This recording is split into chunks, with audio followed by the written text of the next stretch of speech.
After giving birth to her son, Tahira Massey was overwhelmed with postpartum depression.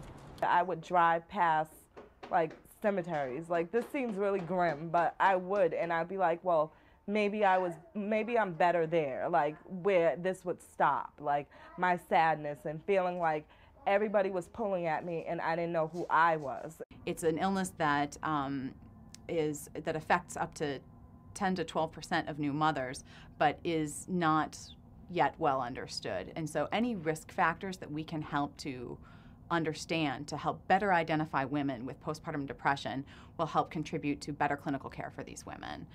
With that in mind, Katie Bacchus-Cozimanel of Harvard Medical School and her colleagues decided to look at whether diabetes, which has been linked to depression in general adult populations, might also be a risk factor for depression in pregnant or new mothers. Utilizing New Jersey's Medicaid claims database, they analyzed the records of over 11,000 women who gave birth between July 2004 and September 2006. In our study, 15.2% of women with diabetes developed depression during pregnancy or the postpartum year. In contrast to that, 8.5% of women without diabetes developed depression during the same time period.